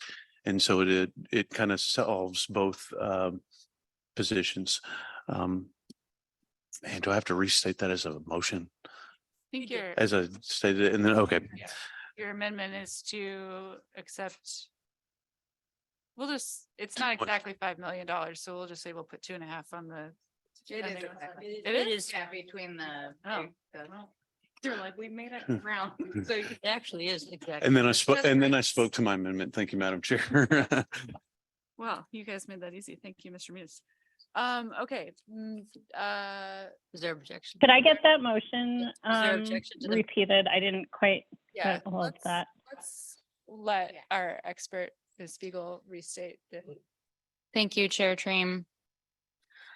On the amendment to the original motion to, instead of moving the entire $5 million ask, move $2.5 million now and move $2.5 million to the pending list for future consideration. Okay, everybody clear on that? Is there Unanimous consent. objection to the amendment? Mr. Smith. Just for the purposes of a question, and I'm just, it's about the tobacco tax and what I'm searching through the budget book about tobacco tax right now, but I guess I'm still not necessarily sold that taking it away from the hospital was like fair, that, oh, MIH, reduce their costs or whatever. But I'm trying to figure out what is the actual designation of tobacco tax in the first place. Because I'm just like, should that be a recurring funding source for the hospital? About the amendment? Yes, because I don't know if it should be a 2.5 general fund. Mr. Rogers. Member Smith through the chair, you can go to page 67 of the budget book is the tobacco tax fund. We take in something on the order of 2.8 to $2.9 million a year of tobacco tax. Fairly low confidence in our forecast of tobacco tax because tobacco tax is tied to a product people are using less of, but there's vaping products. We've increased the tax, number of factors. We mostly project flat. You can see on page 67, that funding goes to a lot of different places. Notably, almost 1.4 million of it goes to the CBJ Social Service Grant Program. So you are spending it on the assembly grants that are managed for social service organizations through the assembly granting program. Another portion of it currently here that's listed as 663.7 goes directly to CCFR. There is another portion that comes into other general funded services. So, there's two kinds of theories. You can say that, but there is nothing restricting how you spend tobacco tax. I think that there has been a sense that we spend tobacco tax on programs that benefit from that ameliorate the activity of tobacco smoking in the community. Otherwise, it's money that's green. You could spend it on, you could treat it like general funds if you want, or you can consider it earmarked for other purposes. I'll do some discussion with Mr. Rogers about this, but I remove my objection to the amendment. Okay. Any other objection to Mr. Bryson's amendment? Ms. Wall.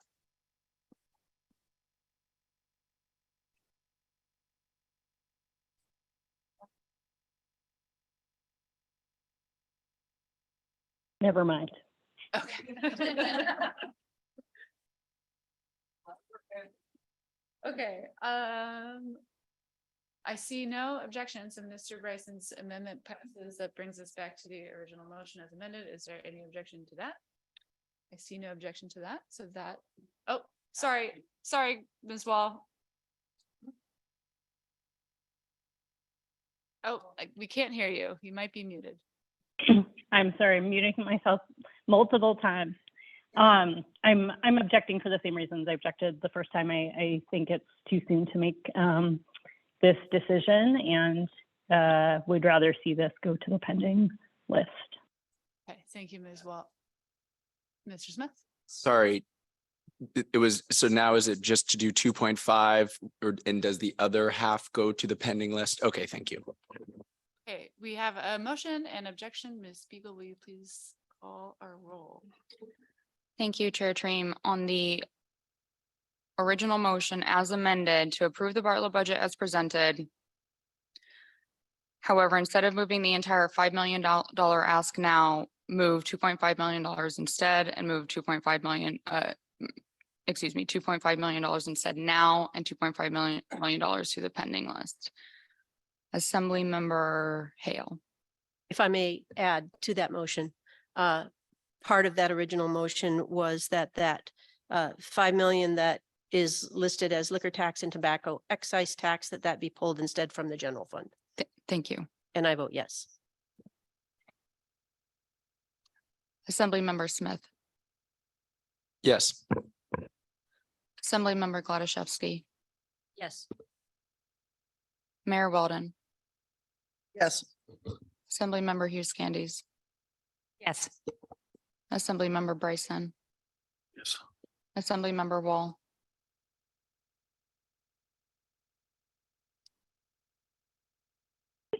No.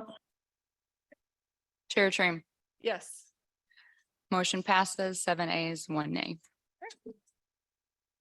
Thank you for joining us tonight. Thank you. Thanks, everybody. Yeah, thanks for the good work. We should come up with some hand signals for Ms. Wall. So she doesn't have to. Oh, yeah.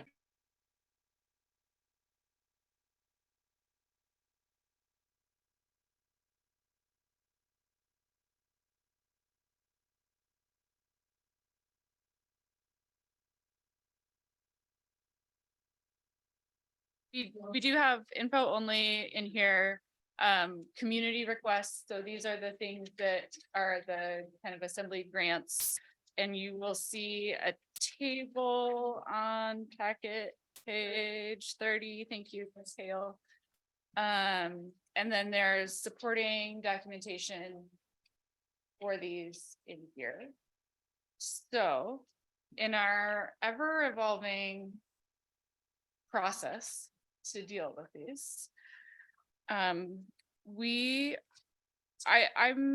proposing that what we do is that we will address these next week. We will decide if we want to put them on the pending list. So the pending list is already on our budget calendar, which we didn't get one this week. But these requests have come from the community and haven't had assembly action yet.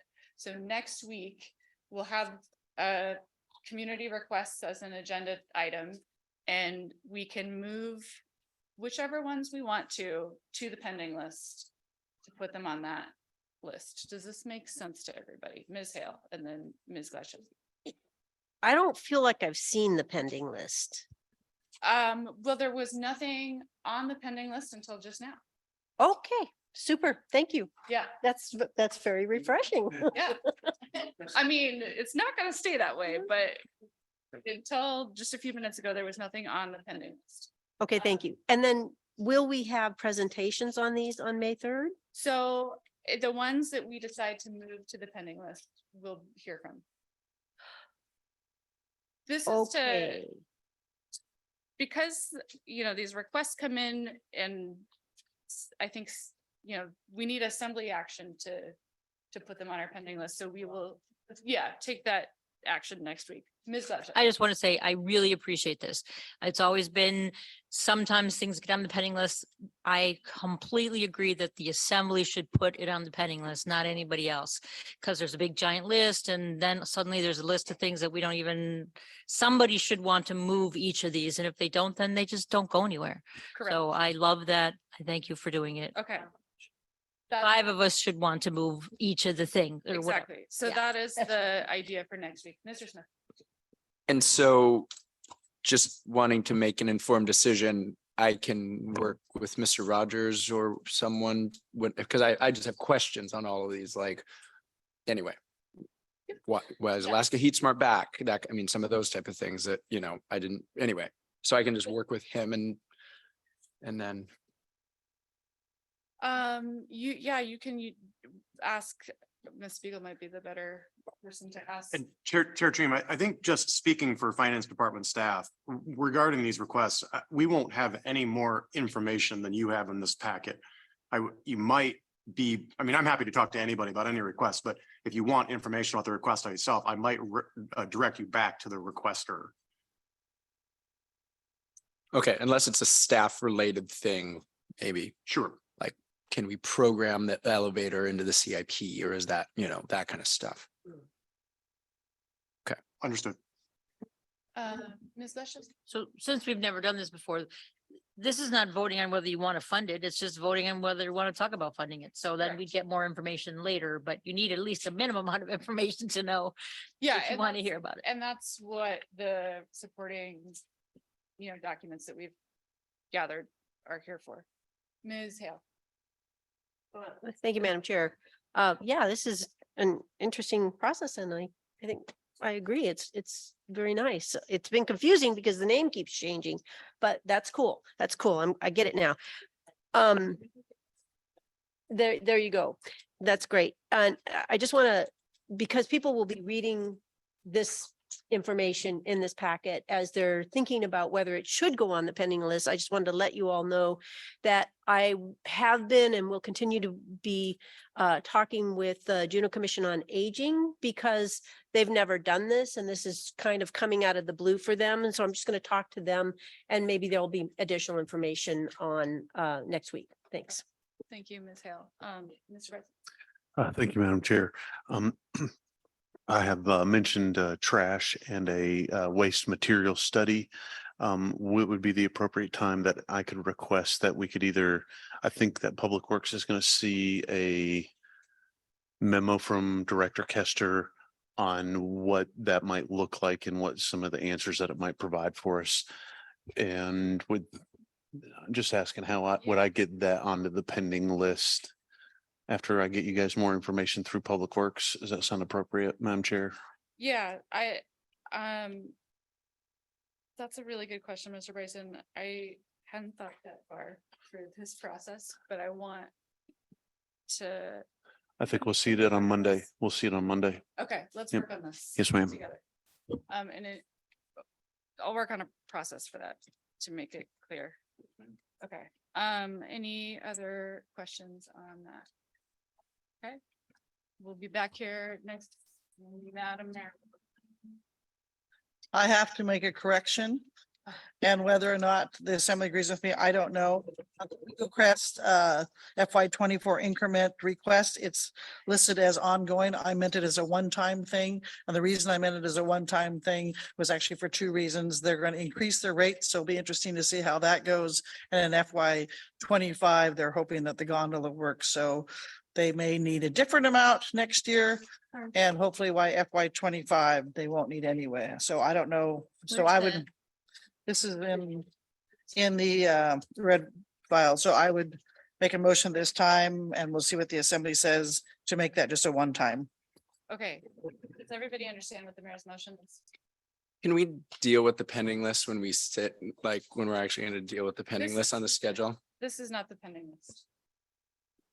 This is the decision list. No, we approve this, The decision that's already been made. but we forgot to make it clear whether it was one time or ongoing, and I meant it to be at one time. So I'm making an emotion, and it says in your thing it's ongoing. I'm making a motion it to be one time. Question. Is the decision, so the decision list means we've already decided on something. This is a decision we've already made. It's just to show us what decisions we've made already. And we voted on this in the Eagle Crest meeting.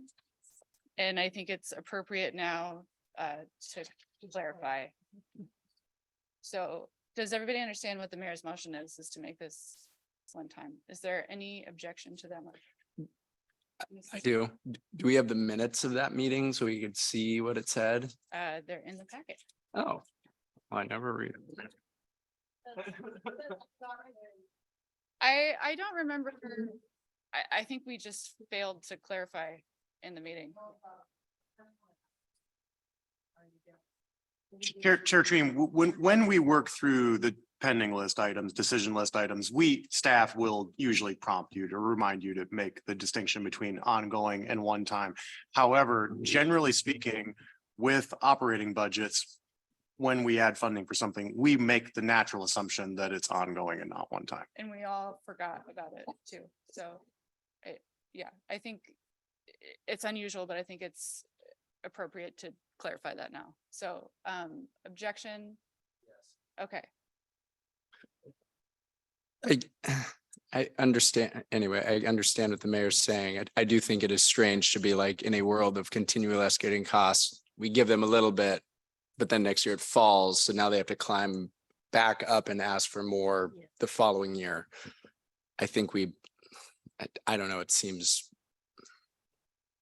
I think my understanding when we did it was that it was ongoing. So, but it just seems, anyway, it just seems like it seems like we're going to make them jump through hoops again next year that we won't make others jump through.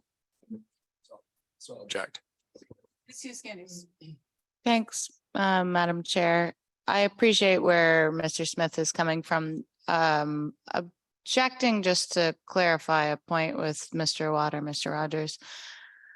While that makes total sense that unless we specify some things one time, it becomes ongoing. Mr. Watt, you also, when you're making the manager's budget, though, I imagine when you get the budgets from your departments, you may make an increase at the manager's discretion based on something like inflation, or could you speak to that? Because I imagine over the years, Eagle Crest budget has increased probably ... So through the chair, we would do that for general fund departments. But we would not be looking out for things like Eagle Crest that get a subsidy. It would be on Eagle Crest to make the case to the assembly. Thanks for clarifying that. I always forget that they are an enterprise.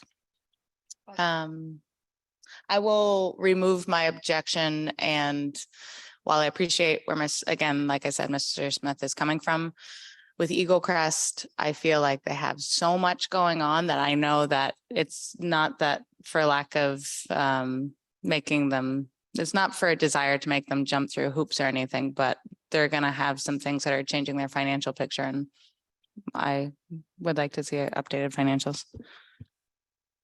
Ms. Wall? You took your hand down. Do you still? Okay. Okay. We are ready. Ms. Spiegel. Thank you, Chair Treem. On the motion to clarify that the Eagle Crest FY 24 approved increment of $125,500 should be one-time funding instead of ongoing. Mayor Weldon. Yes. Assemblymember Hale. No. Assemblymember Wall. Yes. Assemblymember Hughes Candies. Yes. Assemblymember Gladysevsky. I wasn't here, so I'm not qualified to vote. No. Assemblymember Bryson. Yes. Assemblymember Smith. No. Chair Treem. Yes. Motion passes 5 ayes, 3 nays. Okay. I think that brings us to the end of everything we need to do tonight. Chair Tree, No. one more related clarification. The assembly moved tonight to grant an additional $2.5 million of funding in FY 24 to Bartlett Regional Hospital. Mr. Muse, in his testimony tonight, indicated that the request, which is not well reflected in their budget, but that the request in principle is for $518,000 of ongoing every year funding and presumably the balance one time. Unless you tell us otherwise, we will reflect your decision tonight as an ongoing recurring general fund funding to the hospital of $518,000 and the balance of $2.5 million as one time. Is that correct? That is correct. And that was the intent of my motion. Okay, so when we build, irrespective of what decisions you make on the pending list, when we build the FY 25 budget next year, we will assume that the assembly's decision is that 518,000 of general funds will continue to support hospital operations in FY 25 after FY 24, as in that amount will be recurring funding to the hospital. The balance of that from 2.5 million will be one time and it will not be recorded in their budget in FY 25. Ms. Hughes Candies.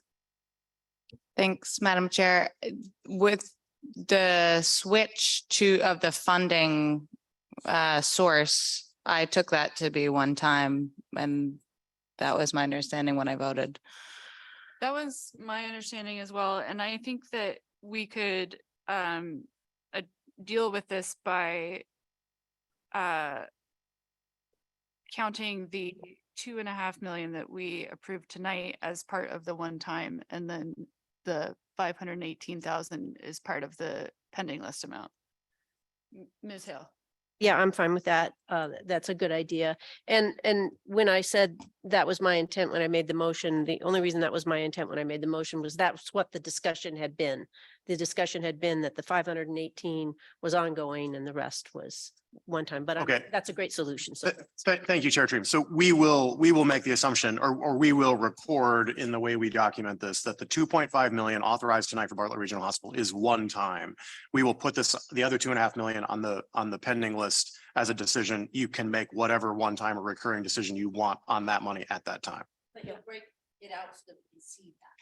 Assemblymember Hale, yes, we will break it out and you will, I mean, you can make a different decision then if you'd like, but yes, we will break Okay. it out.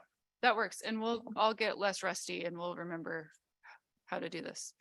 Okay, anybody else?